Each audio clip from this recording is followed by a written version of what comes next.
आई cap plus F Y जे cap. तो components पता है मुझे, इस फोर्स का एक्स में इफेक्ट है एफ एक्स, वाई में इफेक्ट है एफ वाई, तो नेट इफेक्ट बताओ क्या होगा। तो नेट इफेक्ट बताने के लिए अच्छे से सोचो, एफ एक्स मतलब एक्स में ये रहा एफ एक्स और वाई में ये रहा एफ वाई, तो नेट चाहिए एफ, तो पाइथागोरस थ्योरम लगा लो, बेस का होल स्क्वायर प्लस परपेंडिकुलर का होल स्क्वायर का रूट हो जाएगा आपका हाइपोटेन्यूज। ये भी समझ नहीं आया तो छोड़ो, तुमको यहां से देखो ये एफ एक्स होता है, ये एफ वाई होता है इन टर्म्स ऑफ एफ, तो ये दोनों इक्वेशन का होल स्क्वायर करके ऐड कर दो,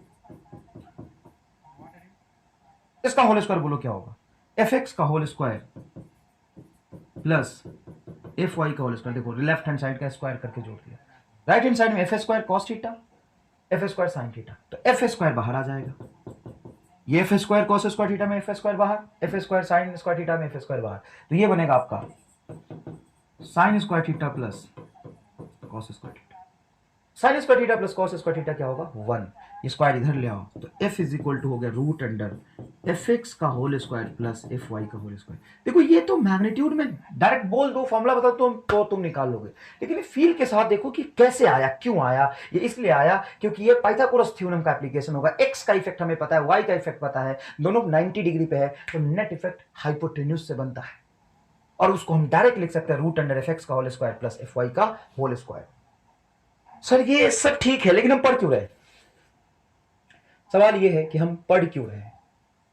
तो बेटा हम पढ़ इसलिए रहे हैं क्योंकि असल में वेक्टर में हमें दो चीज सीखना है, एक ब्रेक करना, नेट वेक्टर पता है, कंपोनेंट ले लो, एक्स का इफेक्ट ले लो, अब मुझे एक्स में सब कुछ देखना, तो एक्स का इधर फोर्स है, एक्स का इफेक्ट देखना तो एक्स का कंपोनेंट ले लो, मतलब ब्रेक किया आपने, उसका कंपोनेंट लिया, तोड़ा, ब्रेक किया, और मुझे एक्स और वाई पता है, उसका नेट निकाल लो, एक्स और वाई पता है, ये एक्स और वाई पता है, ये 10 और ये 10 मान लो, ये 10 10 न्यूटन वाई में लगाया, 10 न्यूटन एक्स में लगाया, 10 न्यूटन वाई में लगाया, 10 न्यूटन एक्स में लगाया, तो पार्टिकल किधर जाएगा, तो नेट इफेक्ट कितना होगा, तो 10 10 20 नहीं कर देना, ऐसे मैग्नीट्यूड निकालना, एक्स का 10 वाई का 10 10 रूट 2 आएगा, वो भी इधर आएगा इस तरफ, तो इंडिविजुअल पता हो तो उसको जोड़ के नेट कैसे निकालेंगे, इंडिविजुअल पता हो तो जोड़ के नेट कैसे निकालेंगे, यह उसका मैग्नीट्यूड, और नेट पता हो तो उसका ब्रेक कैसे करेंगे, तोड़ेंगे कैसे, तो यही दो चीज है जो वेक्टर में सबसे ज्यादा इंपॉर्टेंट है, कंपोनेंट और magnitude, component and magnitude. Clear है बेटा, ये देखो यहां पे एक सवाल आ रहा है हमने एंगल का, let theta be the angle between vector A and B के बीच का एंगल है theta, which of the following figure correctly represent the angle, चारों में से कौन सा एंगल को करेक्टली रिप्रेजेंट कर रहा है, तो देखो यहां पे भी ए वेक्टर इधर है, बी वेक्टर इधर है, दोनों के बीच का एंगल ये थीटा है, टेल से टेल तो मिल रहा है, लेकिन टेल से टेल मिलाने के बाद मिनिमम एंगल को कहते हैं हम लोग एंगल बिटवीन द वेक्टर्स, ये होगा एंगल बिटवीन द वेक्टर्स, ये गलत है, ये थीटा रिप्रेजेंट कर रहा है। यहां देखो टेल से टेल मिला, एक एंगल ये होगा, एक एंगल ये होगा, तो मिनिमम है, मतलब ये सही है यार, सी ऑप्शन सही लग रहा है। यहां देखो ये ए है, ये बी है, टेल से टेल तो मिला, ये एंगल सही होना चाहिए था, ये रिप्रेजेंट कर रहा है, मतलब गलत है। यहां पे हेड मिला और ए का टेल मिला, तो हेड और टेल मिला के एंगल सही ढंग से रिप्रेजेंट नहीं कर सकते, ये गलत हो। एंगल कैसे डिफाइन करते हैं, तो हेड से हेड मिलाते हैं या टेल से टेल मिलाते हैं, तभी एंगल सही डिफाइंड होता है। आइए मान लीजिए हमें वेक्टर पता है ए इज इक्वल टू पता है मुझे 3i cap plus 4j cap, इसका यूनिट वेक्टर बताइए, यूनिट वेक्टर ऑफ ए क्या होगा बताइए, कैसे निकालेंगे unit vector of A. Unit vector of A निकालने का तरीका है कि आप ए का मैग्नीट्यूड निकाल लेना हमसे, अभी निकालो, बताया मैंने ए का मैग्नीट्यूड क्या होगा, सर ए का मैग्नीट्यूड होगा रूट अंडर एक्स का होल स्क्वायर प्लस वाई का होल स्क्वायर, ये आपका एक्स है 3 का होल स्क्वायर प्लस 4 का होल स्क्वायर, 3 का होल स्क्वायर बोलो 9, 4 का होल स्क्वायर बोलो 16, 9 प्लस 16 रूट 25 मतलब 5, सर ये 5 आया है। यूनिट वेक्टर होता है vector divided by magnitude of vector, vector बताओ कितना है, सर वेक्टर ये रहा 3i कैप है प्लस 4j कैप है, इसके मैग्नीट्यूड से डिवाइड कर दो, ये 5 है, ये यूनिट वेक्टर है। इसका मैग्नीट्यूड क्या होगा इस पूरे का? 1। कैसे? ऊपर का मैग्नीट्यूड देखो 5, नीचे भी 5, 1। ये क्या बता रहा है? ये डायरेक्शन बता रहा है। इसका डायरेक्शन किधर है? इसका डायरेक्शन ऑफ ए है, ए वेक्टर का डायरेक्शन है, डायरेक्शन ऑफ ए वेक्टर। अच्छा मान लो कोई बी वेक्टर गिवन है, आई cap plus J cap plus के कैप। सर पहले ये तो बताओ आई कैप जे कैप के कैप क्या है? आई कैप एक्स के डायरेक्शन को बताता है। मान लो कोई वेक्टर है 5 न्यूटन एक्स के डायरेक्शन में, तो बोलोगे 5 आई कैप। समझ में आया कि नहीं है? तो इसका मैग्नीट्यूड बताओ। तो बी वेक्टर का मैग्नीट्यूड होगा रूट अंडर एक्स वाले का होल स्क्वायर प्लस वाई वाले का होल स्क्वायर प्लस जेड वाले का होल स्क्वायर, रूट 3। क्या होगा बोलो? रूट 3। अच्छा मान लो कोई सी वेक्टर है, साइन थीटा आई कैप माइनस कॉस थीटा जे कैप। इसका मैग्नीट्यूड निकालो, निकाल के देख लेना, 1 आएगा। ये यूनिट वेक्टर है क्या? फिर सी कैप खुद ही यूनिट वेक्टर है। हाँ, यूनिट वेक्टर का तो मतलब ही होता है ना कि उसका मैग्नीट्यूड 1 होना चाहिए। कोई वेक्टर लिखा हुआ है लेकिन उसका मैग्नीट्यूड 1 है तो उसको यूनिट वेक्टर ही कहेंगे। एक्स एक्सिस का यूनिट वेक्टर आई कैप, वाई का जे कैप और जेड एक्सिस का के कैप। अच्छा मान लो कोई ई वेक्टर है, 2 आई कैप माइनस 3 जे कैप। इसका मैग्नीट्यूड बताओ क्या होगा, क्योंकि यहां पे माइनस आ गया। क्या करोगे बोलो? एक्स वाला कंपोनेंट 2 है, वाई वाला कंपोनेंट -3 है, तो 2 का होल स्क्वायर प्लस ऑफ -3 का होल स्क्वायर, तो ये होगा आपका रूट अंडर 30। क्या होगा बोलो? Root under 30। कोई फर्क नहीं पड़ता क्योंकि -3 का होल स्क्वायर प्लस ही हो जाएगा। आगे देखिए, direction of vector from X axis, Y axis and Z axis. Vector की direction X Y and Z axis से कैसे निकालेंगे? मान लो कोई एक वेक्टर है, ये ए बोल देता हूं, जिसका मैग्नीट्यूड है कुछ ए और डायरेक्शन एक है। ये रहा, ये वेक्टर है, देखो ये लेंथ इसका मैग्नीट्यूड बता रहा है, ये एरो इसकी डायरेक्शन को बता रहा है। अब मुझे फाइंड करना है कि एक्स एक्सिस से ये कितना एंगल बना रहा है। तो एक बात बताओ, वेक्टर का जो रेक्टेंगुलर परपेंडिकुलर कंपोनेंट होता है उसको पाइथागोरस थ्योरम से जोड़ के, मतलब ये मान लो कि ए का एक्स एक्सिस में इफेक्ट है जिसको आप कहते हैं ए एक्स, और इस ए का वाई एक्सिस में इफेक्ट है जिसको आप कहते हैं ए वाई। ये तो कहते हो बेटा। अब ये एक्स एक्सिस है, ये वेक्टर ए एक्स एक्सिस से मान लो अल्फा एंगल बना रहा है, तो आप यहां पे नहीं कह सकते कि सर कॉस अल्फा हो जाएगा परपेंडिकुलर, ना ना ना, कॉस मतलब base, base upon hypotenuse. Base देखो एक्स और हाइपोटेन्यूज ए, तो ऐसे अल्फा निकाल लो। अच्छा, तो बहुत आसान था यार। अब मैं दूसरे तरीके से दिखाता हूं। मान लो वाई एक्सिस के साथ एंगल निकालना है, तो ये अल्फा बन रहा है तो वाई एक्सिस के साथ होगा 90 माइनस अल्फा। ऐसे कर लो, या मुझे अल्फा ही चाहिए डायरेक्ट, तो देखो इस ए वाई को मैं यहां भी पुट कर सकता हूं, इसके लेंथ और मैग्नीट्यूड को सेम रखते हुए यहां बना सकता हूं, और इस एक्स को यहां बना सकता हूं। तो यार देखो, तो ऊपर से ही ट्रायंगल बन गया। और इस बीटा एंगल के लिए बीटा हमेशा हाइपोटेन्यूस और बेस के बीच बनता है, ये बेस होगा और ये परपेंडिकुलर होगा तुम्हारा। तो आप कह सकते हो कि देखो सर, ये कॉस बीटा बराबर मैं लिख सकता हूं, इसका बेस हो गया ए वाई और हाइपोटेन्यूस हो गया ए, तो यहां से बीटा निकल जाएगा। बीटा क्या निकलेगा बोलो? बीटा इज इक्वल टू हो जाएगा cos inverse A Y by, ये बीटा हो जाएगा। एकदम सही बोला यार तुमने, ये बीटा हो जाएगा। अगर ये वेक्टर जेड एक्सिस से गामा एंगल बना रहा है, तो अब 3D में ट्रायंगल का फील्ड लेना फिर मुश्किल है। अब सिमेट्री से करो। एक्स एक्सिस के लिए एंगल देखने के लिए एक्स का कंपोनेंट बटा टोटल वेक्टर, वाई एक्सिस के लिए वाई का कंपोनेंट बटा टोटल वेक्टर का मैग्नीट्यूड, जेड एक्सिस के लिए क्या हो जाएगा बोलो? Cos gamma is equal to क्या हो जाएगा sir? A Z by A. बिल्कुल आसान है, 1 2 3। अब इसमें एक अच्छा सवाल पूछते हैं कि इफ, इसको कोसाइन लॉ भी कहते हैं, if angle between a vector and x axis is alpha, a and y axis is beta, and a and z axis is gamma, then find cos square alpha plus cos square beta plus cos square gamma। क्या हो जाएगा? cos square alpha बोलो क्या होगा sir? इसका whole square होगा x का whole square बटा a, दूसरा होगा ए वाई का होल स्क्वायर, तीसरा होगा ए जेड का होल स्क्वायर बाई ए, और एक्स का होल स्क्वायर प्लस ए वाई का होल स्क्वायर प्लस ए जेड का होल स्क्वायर खुद ए स्क्वायर हो जाएगा। तो ए स्क्वायर से स्क्वायर कैंसिल करोगे तो ये प्रूफ हो जाएगा 1। अब इसमें बढ़िया सवाल ये पूछ लेते हैं कि sine square alpha plus sine square beta plus sine square gamma की वैल्यू बताओ क्या होगा 2। सर ये नहीं समझ आया, नहीं आया? देखो इसमें कॉस स्क्वायर अल्फा को रखो 1 minus sine square alpha, cos square beta को रखो 1 minus sine square beta, and cos square gamma को रखो 1 माइनस साइन स्क्वायर गामा। तो ये बन जाएगा आपका 3 माइनस ऑफ ये तीनों सम इज इक्वल टू 1। 2 को 1 को इधर ले आओ तो 3 माइनस 2, 3 माइनस देखो ये 1 को इधर ले आओगे तो होगा 3 माइनस 1 2 इज इक्वल टू ये वाला टर्म। ये खुद मैथमेटिक्स करो।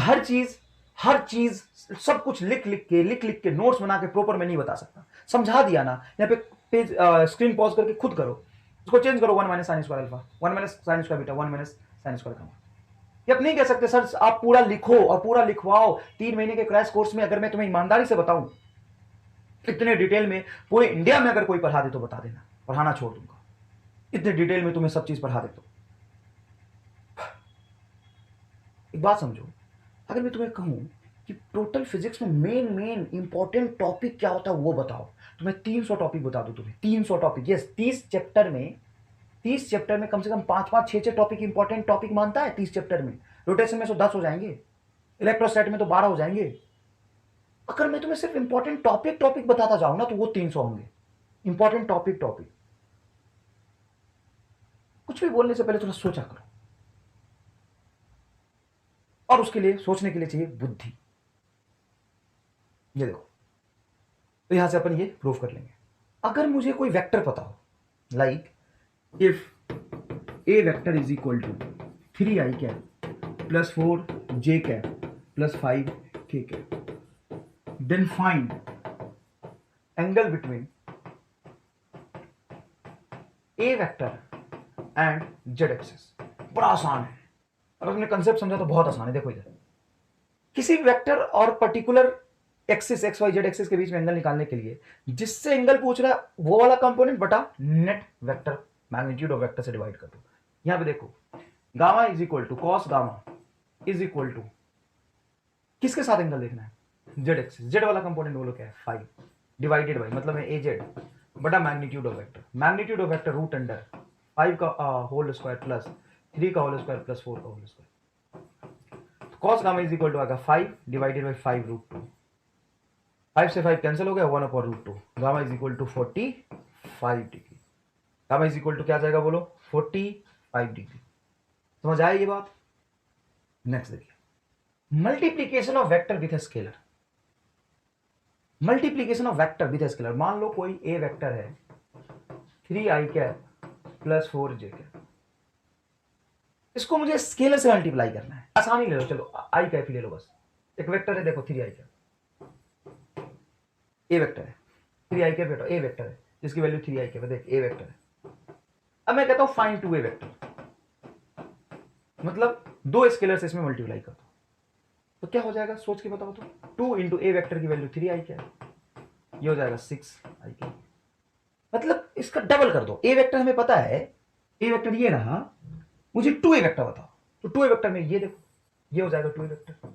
ग्राफिकली देखो, मैथमेटिकली देखो, मतलब किसी स्केलर से मल्टीप्लाई करने पे उसका जो मैग्नीट्यूड होगा वो बढ़ जाएगा। डायरेक्शन तो वही रहेगा ना, ऐसा नहीं कि ईस्ट और 2 टाइम्स ईस्ट। 2 मैग्नीट्यूड को बता रहा है, ईस्ट ईस्ट ही है वो, 2 4 6 ईस्ट नहीं होता। अच्छा, division of vector with scalar. अब मान लो कि मुझे मेरे से पूछ रहा है ए वेक्टर बाई 2, तो ए वेक्टर क्या था वहां बोलो 3i के बाई 2, ये हो जाएगा डिवीजन ऑफ वेक्टर। अच्छा, addition of vector with scalar not possible. Sir आप ऐड नहीं कर सकते, मल्टीप्लाई और डिवाइड करते, लेकिन ऐड करने में दिक्कत है। हाँ भाई दिक्कत है। Addition of vector with scalar, एक वेक्टर को स्केलर से आप ऐड नहीं कर सकते। जैसे देखिए, आप मास को वेलोसिटी में ऐड थोड़ी ना कर सकते, इसके पास डायरेक्शन है इसके पास डायरेक्शन है, not possible.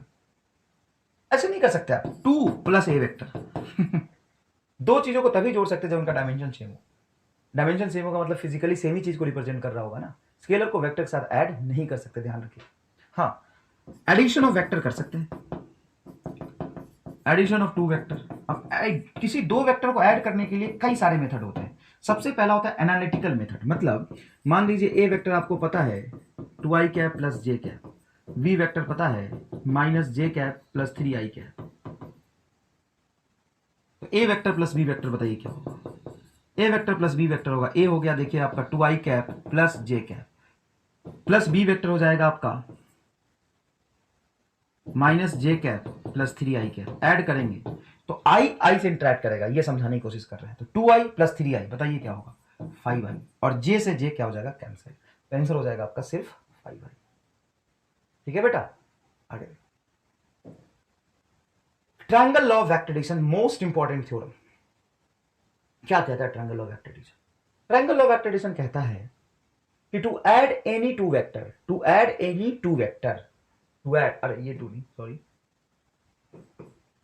To add any two vector, किसी भी दो वेक्टर को ऐड करने के लिए एक वेक्टर को इस तरीके से हम शिफ्ट करते हैं, किसी एक वेक्टर को इस तरीके से हम शिफ्ट करते हैं कि सेकेंड वेक्टर का जो टेल है वो फर्स्ट वेक्टर के हेड में आ जाए। मतलब रेगुलर मैनर में प्लॉट करने का मतलब है, मान लो कोई वेक्टर ये लिया अपन ने ए, मैं समझा दूंगा चिंता मत करो, ये वेक्टर है बी, दोनों के बीच में एंगल है थीटा। तो कहते हैं to add any two vector shift any of two vector, दोनों में से किसी एक को शिफ्ट करो। क्यों शिफ्ट करे सर? क्योंकि टेल से टेल मैच कर रहा है, शिफ्ट करो इसको, आगे ले जाओ। सर एंगल देखने, हाँ एंगल देखने के लिए टेल से टेल मिलाते हैं, लेकिन ऐड करने के लिए टेल से टेल मिलाना जरूरी नहीं है। वो कहता है कि जहां पहला वेक्टर खत्म हो रहा है, ये फर्स्ट वेक्टर देखना, ये कह रहा है शिफ्ट करो, ए वेक्टर को रहने दो, बी को इस तरह के शिफ्ट करो कि बी वहीं से स्टार्ट करो जहां पे ए खत्म हो रहा है, ए का हेड यहां है, ए यहां पे खत्म हो रहा है, तो बी को यहां पे शिफ्ट करके ले आओ। ये कह रहा है सर देखो, such that tail of B, देख बी का tail at the head of A, B का टेल ए के हेड पे आ जाए। अरे जहां पे पहला वेक्टर खत्म हो रहा है उसको दूसरा बना दो भाई। अब दो फ्री एंड है, एक ए का टेल बी का हेड, तो कहता है पहले के टेल से बी के हेड को मिला दो, ये होगा resultant of this two vector. बहुत सिंपल है, बहुत सिंपल है।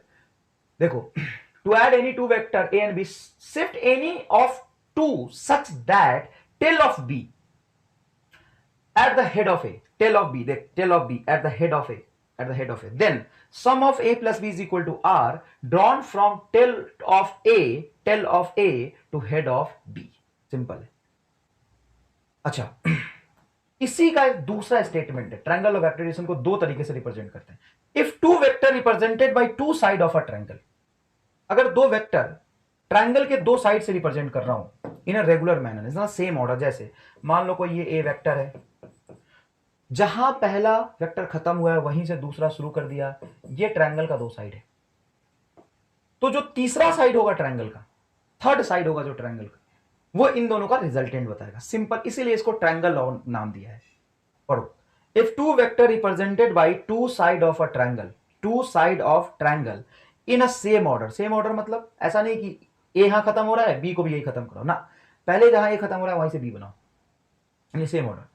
Then third side of a triangle represent sum of that two side, third side sum of दो टू साइड, दोनों का जो एडिशन होगा वो थर्ड साइड के लेंथ के बराबर होगा, same in magnitude but opposite in direction. Third side असल में कैसा होना चाहिए? रेगुलर मैनर में ये होना चाहिए, तो जो थर्ड साइड है इसी के लेंथ के बराबर रिजल्टेंट आएगा, लेकिन डायरेक्शन क्या होगा? अपोजिट, क्योंकि इन दोनों का रिजल्टेंट ये होता है, तो ये रिजल्टेंट होगा आर, ये सी। देखो ए वेक्टर, बी वेक्टर और सी वेक्टर रेगुलर मैनर में बनाया है, तो सी वेक्टर का जो लेंथ होगा वही रिजल्टेंट का लेंथ होगा असल में, और डायरेक्शन क्या होगा? थर्ड वेक्टर के अपोजिट, इसलिए यहां पे लिखा है अपोजिट इन डायरेक्शन। ये तो ट्रायंगल ऑफ एक्रेडिशन है। अब ये काम कैसे करता है ये पूरा मैं आपको समझाता हूं। यही पे बना लो, मान लो ये ए वेक्टर है, ये वी वेक्टर है, क्या दोनों का एंगल ये थीटा सही है? हाँ, टेल से टेल मिल रहा है, थीटा सही है। अब ट्रायंगल ऑफ एक्रेडिशन क्या कहता है देखना, ट्रायंगल ऑफ एक्रेडिशन कहता है एक को शिफ्ट करो करो करो, दोनों का हेड और टेल मैच नहीं करना चाहिए, पहला वेक्टर जैसे वैसे ही बना दो, पहला वेक्टर जैसा है वैसे ही बना दो, जहां पे पहला वेक्टर खत्म हो रहा है वैसे दूसरा बना दो, मतलब पहले के हेड पर दूसरे का टेल रख के बना दो, ये हो गया बी वेक्टर। रामलाल, अब इसके दोनों के एक एक एंड फ्री है, तो पहले के टेल से दूसरे का हेड मिला दो, ये रिजल्टेंट होगा। बड़ा सिंपल है यार। सर सिंपल तो है, लेकिन एक बात बनाओ, इसमें पाइथागोरस थ्योरम नहीं लगा पाओगे। क्यों? क्योंकि पाइथागोरस थ्योरम में परपेंडिकुलर चाहिए। तो हाँ, जब कंपोनेंट लेते हैं तो एक्स वाला कंपोनेंट वाई वाला कंपोनेंट 90 डिग्री पे होता है, तो ये रिजल्ट होता है।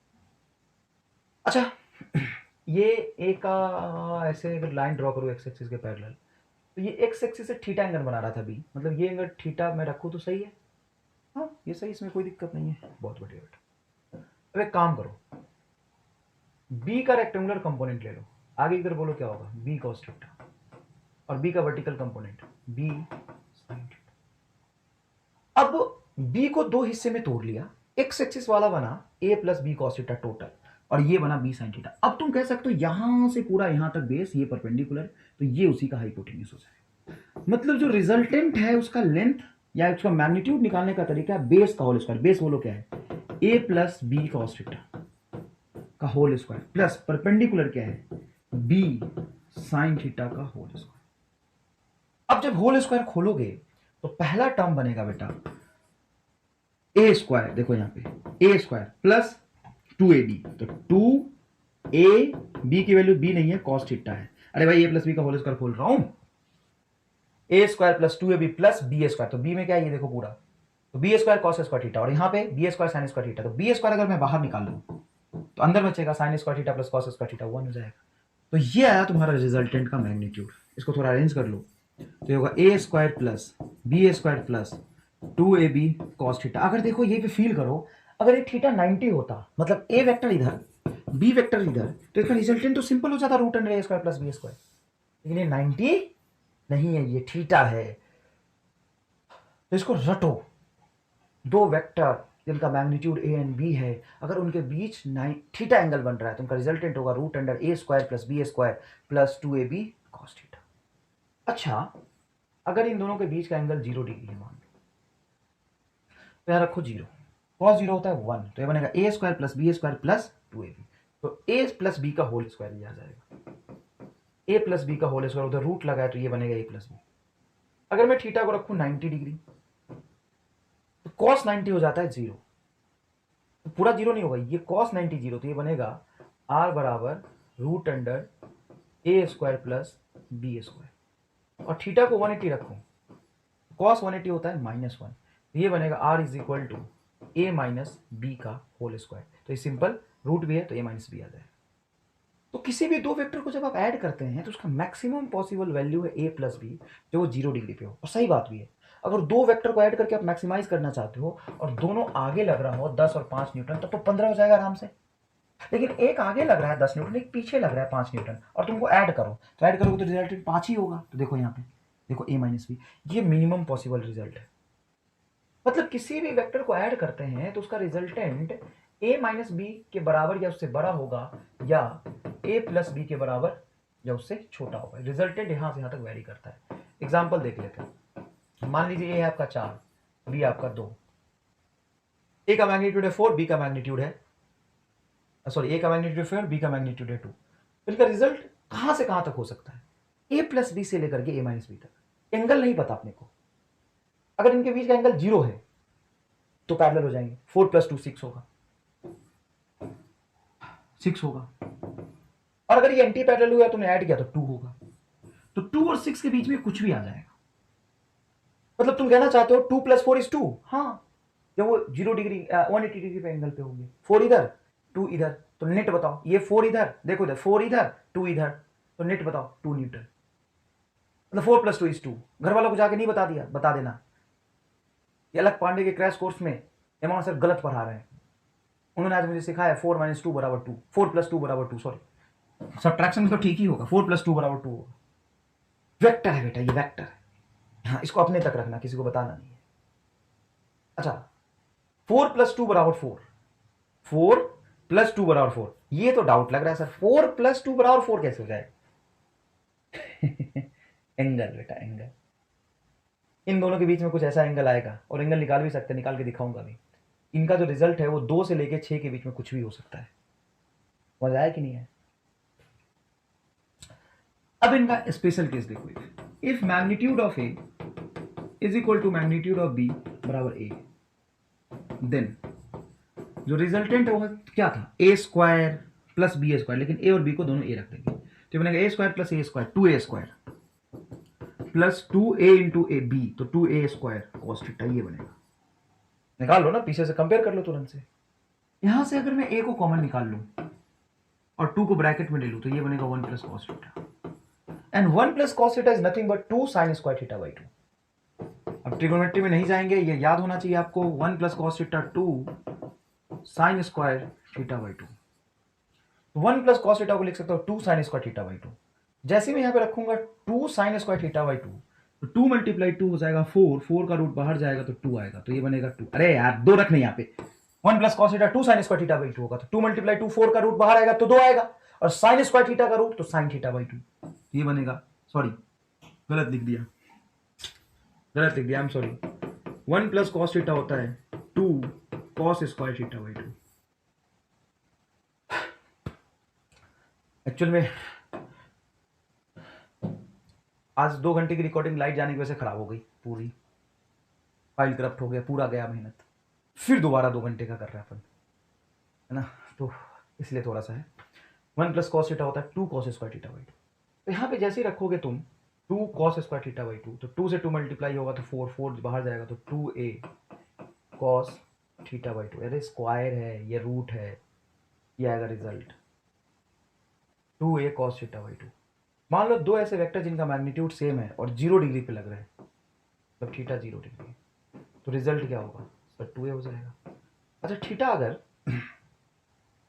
60 डिग्री हो तो क्या होगा, कॉस 60 बाई 2 कॉस 30, और कॉस 30 होता है बेटा रूट 3 बाई 2, तो रूट 3 बाई 2, 2 से 2 कटेगा तो रूट 3 a, और थीटा 90 हो तो रूट 2a, थीटा 120 हो तो a, और थीटा 180 हो तो 180 बाई 2 90, कॉस 90 0, रिजल्ट हो जाएगा 0। मतलब वैसे दो वेक्टर का सब्ट्रैक्ट एडिशन जिनका मैग्नीट्यूड सेम है, वैसे दो वेक्टर के एडिशन जिनका मैग्नीट्यूड सेम है, a बराबर 10 एंड b बराबर 10, तो a vector plus b vector बराबर c वेक्टर, क्या c वेक्टर 10 हो सकता है? नीट में 2 बार ये सवाल पूछा है। If a vector is 10 b vector is 10 and if a plus b is equal to c vector then c vector is equal to 10, मतलब ये कह रहा है कि 10 प्लस 10 बराबर 10, ऐसा हो सकता है कि हाँ 120 डिग्री पे देख लेते हैं।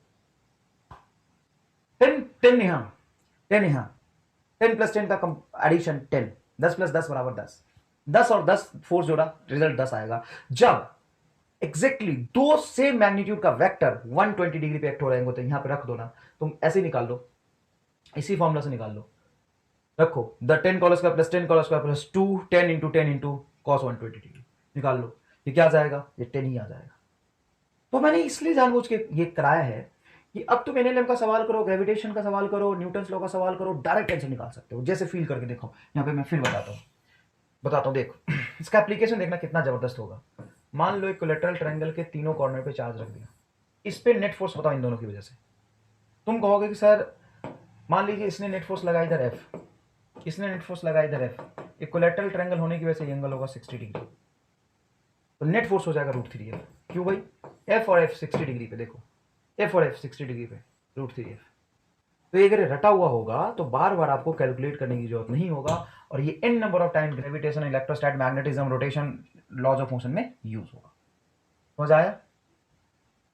इधर देखो वेक्टर सब्ट्रैक्शन, तो मैंने आपको ये चीज फील कराया है कि अगर मान लो मुझे दो वेक्टर सब्ट्रैक्ट करना है, रिलेटिव मोशन में हमने पढ़ा था ए वेक्टर माइनस बी वेक्टर, तो ट्रायंगल लॉ वेक्टर सब्ट्रैक्शन जैसा कोई चीज नहीं होता, एडिशन ही होता है। तो करे कैसे, ऐसे करिए, ए वेक्टर को ऐड कर दो माइनस बी वेक्टर से, तो ट्रायंगल ऑफ वेक्टरेशन आ गया। और दो वेक्टर का रिजल्टेंट लिखने का तरीका हमें पता है, ए का होल स्क्वायर प्लस बी का होल स्क्वायर प्लस 2ab, और ए और बी के बीच में एंगल लेते हैं। लेकिन यहां पे मैं ए और बी को ऐड ही नहीं कर रहा। इफ एंगल बिटवीन, ये पढ़ाया मैंने आपको, angle between A vector and B vector is theta, then angle between A vector and minus B vector is, A vector and minus B vector is 180 minus theta. तो मैं असल में क्या कर रहा हूं, मैं असल में कर रहा हूं कि ए वेक्टर और माइनस बी वेक्टर को ऐड कर रहा हूं। ए और बी के बीच अगर एंगल थीटा है तो ए और माइनस बी के बीच एंगल होगा 180 minus theta, cos 180 minus theta. Cos 180 minus theta second quadrant में जाएगा, सेकेंड क्वाड्रेंट में कॉस नेगेटिव होता है, तो इसको अपन लिख सकते हैं, hello, d is equal to root under A square plus B square minus 2ab cos theta, ये लिख सकते हैं इसको। ए square plus B square minus 2ab cos theta, ये रिजल्टेंट हो जाएगा। अच्छा, अगर इसमें मैं ध्यान से देखूं कि इफ ए का magnitude is equal to B का magnitude is equal to A, तो इनका रिजल्टेंट देखना बड़ा मजा आएगा। इनका रिजल्टेंट हो जाएगा d is equal to 2a sine square theta by 2। तो जब मैं ये पढ़ाता हूं तो बच्चे को बोलता हूं कि बेटा वेक्टर सब एडिशन और सब्ट्रैक्शन में क्या फर्क है साइन थीटा और कॉस थीटा, क्योंकि यहां पे ये साइन थीटा आ गया, डिफरेंस में आता है 2a sine theta by 2। Same magnitude का दो वेक्टर का डिफरेंस निकालोगे तो अब बताओ ये 0 डिग्री, 60 डिग्री, 90 डिग्री, 120 डिग्री और 180 डिग्री में वैल्यूज क्या होंगे? तो ये वैल्यूज होंगे देखना अच्छे से, 0a √2a √3a 2a। Sir रट के आया है क्या? आप रट के आए हो क्या? ना, मैंने टेक्निक यूज किया, मुझे ये याद है, मुझे ये वाला याद है। तुम्हें तो पता है ना कि साइन थीटा की में वैल्यू जो होता है कॉस थीटा के लिए उल्टा रिपीट होता है, या कॉस थीटा के लिए जो वैल्यू होता है साइन थीटा के लिए उल्टा रिपीट होता है। देख इधर 2a √3a √2a 2a 2a √3a 2a √3a √2a 2a √3a √2a। इधर देखो क्या है, 2a √3a √2a और दो ऐसे वेक्टर देखना, इसका एप्लीकेशन देखना। मान लो एक F1 वेक्टर है 10 न्यूटन और दूसरा F2 वेक्टर 10 न्यूटन 60 डिग्री पे लग रहा है। ये देखो हमारा स्टार, इसको मैंने अलग से कन्वर्ट करके इसलिए सिखाया है कि जो F2 माइनस F1 होगा √10 √3 होगा, ना 10 होगा। अब बच्चे यहाँ पे बेहोश। इसे एक बात बताओ, F1 कितना है 10 न्यूटन, F2 कितना है 10 न्यूटन, दोनों के बीच में एंगल कितना है 60 डिग्री। रिजल्टेंट यही होगा 10 न्यूटन। सॉरी सब्ट्रैक्शन, दोनों वेक्टर को सब्ट्रैक्ट करोगे तो 10 न्यूटन ही आएगा। ऐसे दो वेक्टर जिनका मैग्नीट्यूड सेम हो और उनके बीच के एंगल 60 डिग्री हो तो उनके डिफरेंस का मैग्नीट्यूड वेक्टर के मैग्नीट्यूड के इक्वल होता है। तुम निकाल लो यहाँ पे, जैसे निकालना वैसे निकाल लो, आंसर 10 आएगा। बच्चे करते सर रुको, इसका कंपोनेंट ले लिया, इसका कंपोनेंट ले लिया, फिर इससे सब्ट्रैक्ट कर देते हैं। सब्ट्रैक्शन नहीं, एडिशन नहीं है, 10 ही आएगा आंसर। समझ आया अच्छे से? चलो अब है polygon law of vector addition. Polygon law of vector addition, polygon law of vector addition. Polygon law क्या है? देखो, जो triangle law of vector addition है वो सिर्फ दो वेक्टर के लिए यूज होता है, और polygon law of vector addition दो से ज्यादा वेक्टर के लिए यूज होता है। Same as triangle law of vector addition, same as triangle law of vector addition, same as triangle of vector addition, but used for more than two vector। दो vector से ज्यादा के लिए यूज होता है। देखो मान लो ये एक वेक्टर है, ये a, तो ट्रायंगल ऑफ वेक्टर एडिशन क्या कहता है? पहला वेक्टर बनाओ और जहां पे पहला वेक्टर खत्म हो रहा है वही दूसरा वेक्टर बनाओ। चलो दूसरा वेक्टर बना लिया, इन दोनों को जोड़ने के लिए पहले के टेल से दूसरे के हेड को मिला दो, ये रिजल्टेंट होगा। यही कह रहा है। अब पॉलीगन लॉ कहता है कि घबराना नहीं। मान लो कोई तुम्हारे पास पहला वेक्टर है, बनाओ, तुमने पहला वेक्टर बना लिया a, अब तुम्हारे पास दूसरा वेक्टर है, तुमने बना लिया दूसरा वेक्टर b, अब तुम्हारे पास तीसरा वेक्टर भी है। तो रेगुलर मैनर में बनाते चलो, जहां पहला खत्म हुआ उसे दूसरा बनाओ, जहां पे दूसरा खत्म हुआ पे तीसरा बनाओ, ये c। अब इन तीनों को जोड़ना है, कोई बात नहीं, रेगुलर मैनर में बना लो। पहले के टेल से लास्ट के हेड को मिला दो, ये रिजल्टेंट हो जाएगा। That is equal to a vector plus b vector plus c vector. Answer. अच्छा मान लो कहीं ऐसा वेक्टर हो, ये a वेक्टर है, ये b वेक्टर है, ये c वेक्टर है, तो a प्लस बी प्लस सी क्या होगा? a vector plus b vector plus c vector क्या होगा? 0। कैसे? एक का जहां हेड खत्म हुआ वहां से दूसरे को शुरू किया, दूसरे का जहां हेड खत्म हुआ तीसरे को शुरू किया, और तीनों का रिजल्टेंट क्या आ गया? 0 आ गया। बहुत सिंपल है, क्योंकि पहले का हेड और तीसरे का टेल एक ही जगह पे मिल रहा है। ठीक है बेटा। अब है triangle law of vector addition पे बहुत इंपॉर्टेंट क्वेश्चन देखिए, in which option vector addition of two vector can not be equal to 2? In which option vector addition of two vector, दो वेक्टर का वेक्टर एडिशन दो नहीं हो सकता। तो देखो मान लो ये दो वेक्टर है, तो इनका रिजल्टेंट कहां से कहां तक होगा? Between 0 to 4। सर कैसे? दो मैग्नीट्यूड के दो वेक्टर है, उनका एंगल नहीं पता, तो एंगल अगर 0 डिग्री हुआ तो 4 होंगे, और एंगल 180 डिग्री हुआ तो 0 होंगे। एंगल इनके बीच कुछ भी हो सकता है, तो 0 से 4 के बीच कुछ भी हो। ये बताओ 4 1, अगर इनके बीच का एंगल 0 है तो 5 और 180 है तो 3, ये होगा 3 to 4। अब 3 to 4 में 2 नहीं आ रहा, इसमें 2 नहीं आ रहा, इसमें 2 आ गया। देखो 0 से 4 के बीच में 2 आएगा। यहां देखो 8 और 7, 8 और 7 15, और 8 - 7 1, तो ये होगा बिटवीन 1 to 15। तो 1 से 15 के बीच में तो 2 आएगा ही। ये देखो 3 और 2, तो ये हो जाएगा तुम्हारा, इसमें सब्ट्रैक्ट करोगे तो 1 to 5। 1 से 5 तो कुछ भी हो सकता है, और 1 से 5 में क्या आता है बेटा? 2 आता है। ठीक है, आगे देखो। Which of the following set of three force have zero resultant? Which of the following set of three force have zero resultant? ये तीन तीन फोर्स के पेयर हैं, और कह रहे हैं इनमें से किसमें जीरो रिजल्टेंट हो सकता है, मतलब तीनों फोर्स को ऐड करके जीरो करना है। मान लो तीनों डिफरेंट मैग्नीट्यूड के फोर्स हैं, उनका रिजल्टेंट जीरो होने के लिए आप थोड़ा ध्यान से सोचना कि ऐसा नहीं करोगे कि सर इसमें अपन ऐसे देखते हैं कि मान लो कि एक फोर्स बड़ा है और दो छोटे छोटे हैं, अब दो बड़े वाले मिल गए तो छोटे वाले को तो कूट देंगे। तो जीरो रिजल्टेंट के लिए ऐसे सोचो कि दो स्मॉलर मैग्नीट्यूड का फोर्स है, उनका सम बड़े वाले के बराबर या ज्यादा होना चाहिए। मैं आपको फील दिलाता हूं, देखो मान लो कि 5 और 3 मिल गए, सेम डायरेक्शन में लग गए, रुआ न्यूटन को बैलेंस करने लगे, तो इसको कूट ही देंगे। तुम क्या करोगे कि 3 और 1 को कमजोर वाले को मिलाओ, तो 3 1 मिलके कितने हुए? 4। दोनों मिल जाएंगे तो भी 5 से कंपीट नहीं कर पाएंगे, इसमें जीरो न्यूटन फोर्स नहीं आ सकता, कभी नहीं बैलेंस कर पाएगा। यहां देखो, यहां देखो 3 और 2 बोलो, दोनों मिलके कितने होंगे? 5, और अकेला है ये 8। दोनों मिल जाए 0 डिग्री पे और इसको कंपीट करने की कोशिश करके तो भी रिजल्टेंट जीरो नहीं आ सकता। यहां देखो 5 और 3 कितने हो जाएंगे? 8।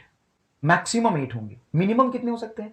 तो ये देखो 2 2 8, और 2 से 8 के बीच में 6 आ सकता है, तो इनके बीच में कुछ ऐसा एंगल होगा कि दोनों का रिजल्टेंट 6 बन रहा होगा, और 6 से अपोजिट में लग के नेट फोर्स जीरो कर दे। ये सही आंसर आ जाएगा।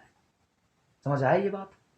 नेक्स्ट देखिए, देखो मान लो कोई इनिशियल वेलोसिटी है 2i कैप और फाइनल वेलोसिटी 2j कैप, तो find vf minus vi। Final velocity minus initial velocity की वैल्यू क्या होगी ये बताओ। तो देखो ये है तुम्हारा फाइनल वेक्टर, ये इनिशियल वेक्टर, तो दो वेक्टर को सब्ट्रैक्ट करने का मतलब क्या हुआ? सब्ट्रैक्ट करने का मतलब हुआ फाइनल वैल्यू लिखो 2j कैप और इनिशियल लिखो -2i कैप। अब यहाँ पे देखो ध्यान से, तो ये i है, ये j है, ये -i है, ये -j, तो वेक्टर किधर जाएगा? तो सर ये वेक्टर जाएगा j पॉजिटिव में और i निगेटिव में, तो इधर आएगा कहीं, इधर आएगा ये वेक्टर डेल्टा भी। कैसे पता सर? देखो j वाला पॉजिटिव 2i कैप, और ये -2i कैप और 2j कैप, इधर आएगा। अब बच्चा कहता है कि सर एक बात बताओ, इनिशियल वेलोसिटी आगे था, i में था, देखो प्लस, फाइनल वेलोसिटी j में था, और आप कहते हो कि दोनों का डिफरेंस इधर जाएगा, डेल्टा भी इधर है, vi इधर है, vf इधर है, और डेल्टा भी इधर है। तो बेटा एडिशन थोड़ी ना है, एडिशन दोनों वेक्टर के बीच में आता है, ये तो सब्ट्रैक्शन है ना, सब्ट्रैक्ट करना है आपको। नहीं समझे बच्चा? क्यों कंफ्यूज है मुझे समझ नहीं आता। यहाँ पे एक बात बताओ, तुम दो वेक्टर को ऐड कर रहे हो कि सब्ट्रैक्ट? सब्ट्रैक्ट कर रहे हैं, तो सब्ट्रैक्ट करने का मतलब थोड़ी ना कि बीच में रिजल्ट आएगा, ऐड करोगे तब तो इसका और इसका इफेक्ट, नेट इफेक्ट बीच में आएगा। अब सब्ट्रैक्ट का मतलब है कि मान लो ये वेक्टर है और मैं बोलो इसको सब्ट्रैक्ट करो, तो तुम क्या करोगे? इसको उल्टा करके जोड़ोगे ना, और जब उल्टा करके जोड़ोगे तो रिजल्टेंट तो इधर ही आएगा। दो वेक्टर है, ये फाइनल, ये इनिशियल, मैं बोलूँगी इनको ऐड करो तो ऐड ऐसे कर दो, मैं बोलो सब्ट्रैक्ट करो तो इसका उल्टा करके जोड़ोगे तो इधर ही जाएगा। यार समझ आया कि नहीं आया? अच्छा देखो, resultant of A and B makes an angle alpha with A and beta with B. जैसे मान लो ये है तुम्हारा ए वेक्टर और ये है तुम्हारा बी वेक्टर, दिया नहीं है लेकिन मैं एज्यूम कर लेता हूं कि परपेंडिकुलर है, और इनका रिजल्टेंट देखना, रिजल्टेंट है आर, ये इधर से बना रहा है अल्फा, इधर से बना रहा है बीटा। तो बोला कि 4 ऑप्शन में से सही ऑप्शन बताओ, 3 ही ऑप्शन लिखे मैंने, बीटा ज्यादा है तो ए और बी बराबर होंगे। देखो बेटा अगर ए और बी दोनों बराबर हो जाएं तो रिजल्टेंट एग्जैक्टली बीच में आना चाहिए, ए और बी बराबर हो जाए तो रिजल्टेंट बीच में आना चाहिए, अल्फा और बीटा बराबर बनेगा। AI ट्रिपल इंजीनियरिंग में एक बढ़िया सवाल पूछ लिया था, बकवास ही पूछ लिया था इधर। देखो उसने क्या बोला था कि एक फोर्स है 10 न्यूटन का, और दूसरा फोर्स है F2 10 न्यूटन का। 45 डिग्री पे दोनों एक्ट हो रहे हैं। कितने डिग्री पे एक्ट हो रहे हैं? 45 डिग्री। तो ये जो रिजल्टेंट है F1 प्लस F2 का, वो इससे कितना एंगल बनाएगा बताओ। अब सोचना जरा, ये कितना बकवास सवाल है। तो बकवास कैसे है? जितना ये उतना ही ये, तो रिजल्टेंट दोनों के बीच में आएगा। ये 45 है तो थीटा इज इक्वल टू होगा 22.5 डिग्री आंसर। सही है।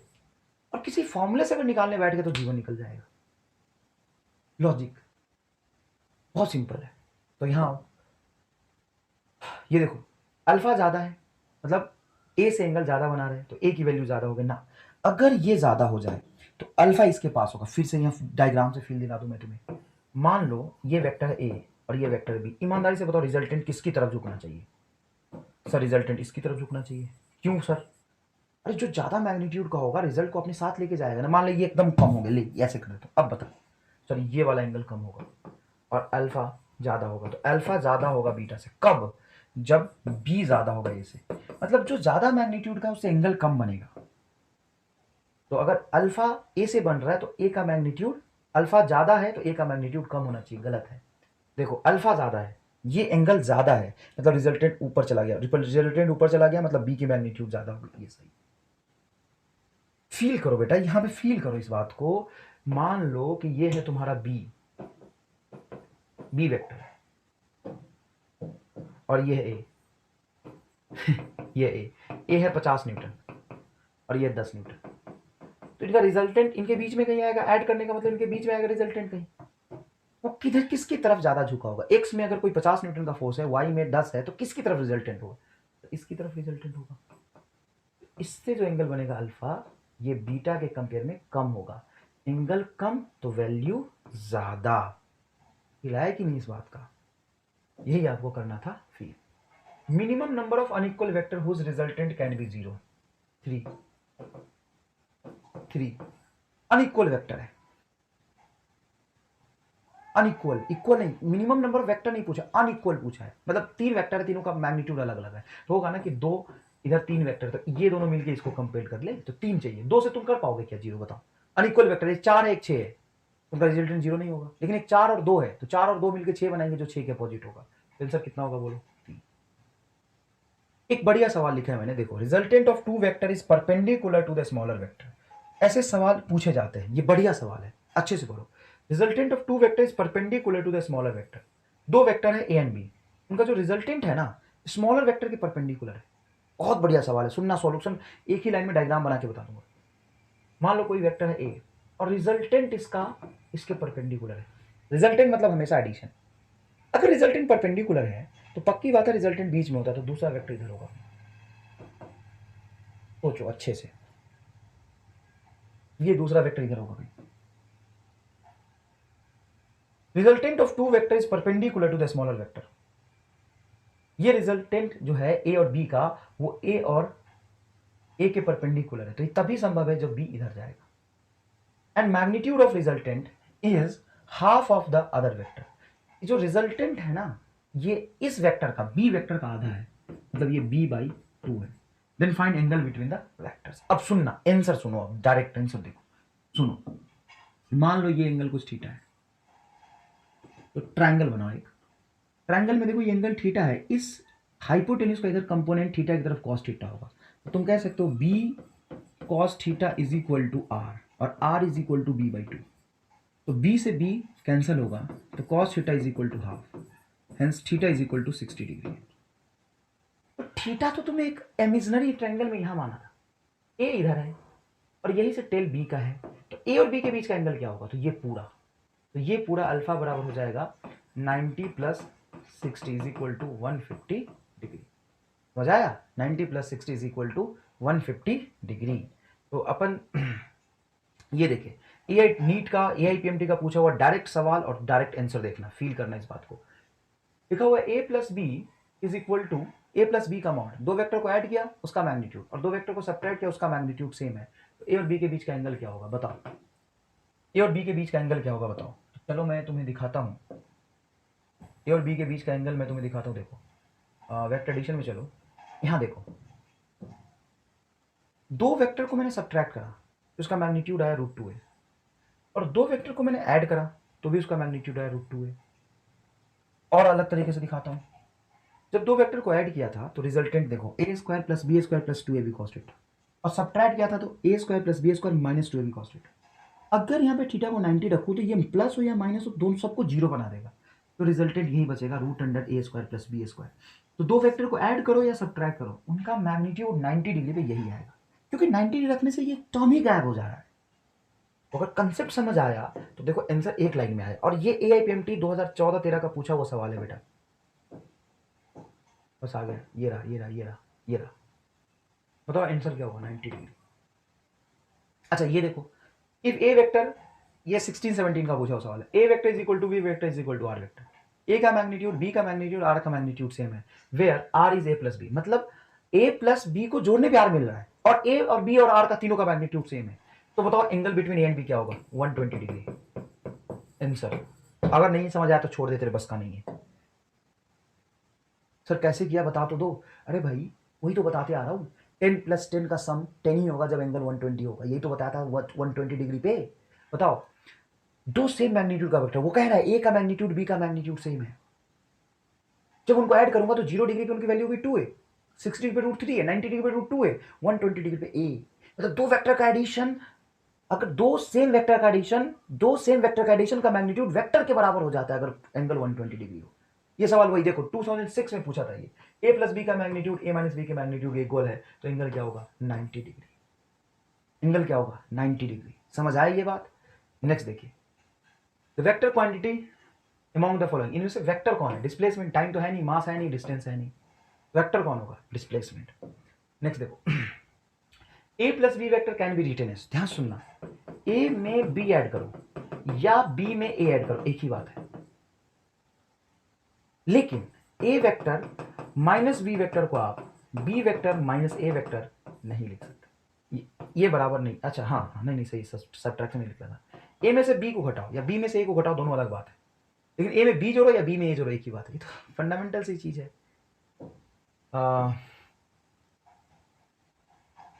ये देखना, which of the following represents unit vector, vector divided by magnitude of vector is unit vector.